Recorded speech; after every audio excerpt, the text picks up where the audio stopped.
নমস্কার বন্ধুরা, সুপ্রভাত। আবার সুন্দরবন লাইভ চ্যানেলে একটা নতুন পর্বে সকলকে স্বাগত জানাচ্ছি। বন্ধুরা, বেশ অনেক দিন হয়ে গেছে, 1 মাস টানা হয়ে গেল যে আমি কাজ দিতে পারছি না। আর কাজ দিতে পারছি না, এর অনেকটা রিজন আছে। আর সত্যি কথা বলতে আমি খুব ডিপ্রেশনে ছিলাম, সেই ডিপ্রেশন কাটিয়ে উঠতে একটু টাইম লাগলো। এরপর থেকে আমি আশা রাখছি যে কন্টিনিউয়াসলি তোমাদের সামনে ভিডিও তুলে ধরতে পারবো, নিয়ে আসতে পারবো। তো যাই হোক, আর এই কোরেরিয়ায় মাছ ধরা বা বাইরের নদীতে মাছ ধরার ভিডিও কেন আসছে না? তো যাদের সঙ্গে আমি বেসিক্যালি মাছ ধরতে যেতাম বা কাঁকড়া ধরতে যেতাম, তারা কেউই বাড়িতে নেই। তো তারা বাড়িতে নেই, সব সিজনের কাজে চলে গেছে। যেহেতু বর্ষার পর এখানে আরেকটা চাষ হয়, যেটা হচ্ছে চৈত্র মাসে কাটা হয়। আর এই সময় ধানের বীজ ফেলা হয়েছে, সেই ধান বড় সেই পাতা বড় হবে, তারপর ধান রোয়া হবে। তো তার মধ্যেও কিছু কিছু মানুষ, প্রচুর মানুষ, কিছু কিছু না প্রচুর মানুষ এখান থেকে সিজনের কাজে যায়। তো সিজনের কাজে যায়, ওই ধান রুতেই যায়। তো তারা বাড়ি আসলে আবার এখান থেকে 1-1.5 মাস পর থেকে হয়তো মাছ ধরার ভিডিও কন্টিনিউ আসবে বা কোরেরিয়ার ভিডিও কন্টিনিউ আসবে। তো ততদিন আমার ইচ্ছা, গ্রামের অনেক বিষয় আছে যে বিষয়গুলো তোমাদের জানা উচিত।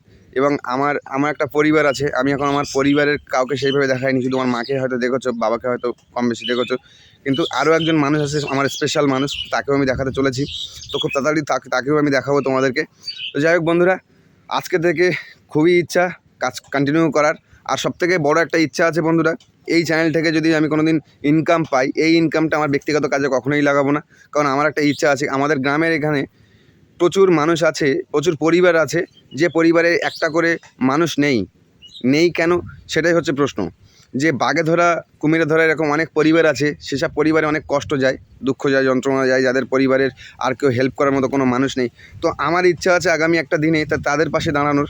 তো বন্ধুরা, আমি বলছিলাম যে এটা হচ্ছে সিজনের টাইম, ধান রোয়া চলছে, ধান নতুন করে বীজ ফেলা হয়েছে, যেটা চৈত্র মাসে কাটা হবে। আর ম্যাক্সিমাম মানুষ এখান থেকে সিজনে গেছে।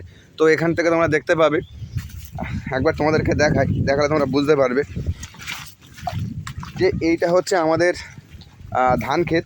আর ধান ক্ষেতে কিন্তু এই সাইডে কিন্তু বীজ ফেলা হয়েছিল, বীজটা কিন্তু অনেক বড় হয়ে গেছে। তো এবার সিজনে এসছে, এই সিজনে কিন্তু এই ধানগুলো কিন্তু বেসিক্যালি রোয়া হবে।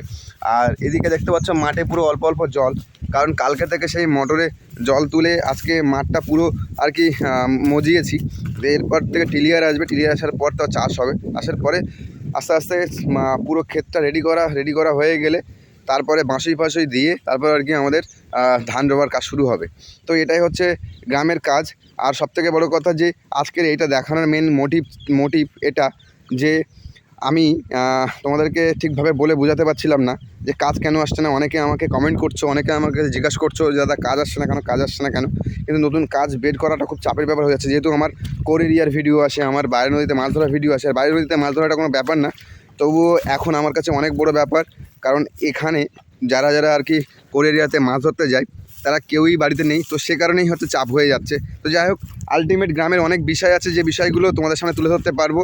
আর বাড়িতে সত্যি কথা বলতে আমার বাড়িতে, আমার ফ্যামিলিতে যারা আছে সবাইকে এখনও ঠিক করে আমি দেখাইনি। তো সবাইকে আমি আস্তে আস্তে ক্যামেরার সামনে নিয়ে আসবো, তোমাদের সামনে নিয়ে আসবো। তো যাই হোক বন্ধুরা, আমি ভিডিও বানানো বন্ধ করিনি, আমি আছি, আগামী দিন ছিলাম, এখনও আছি।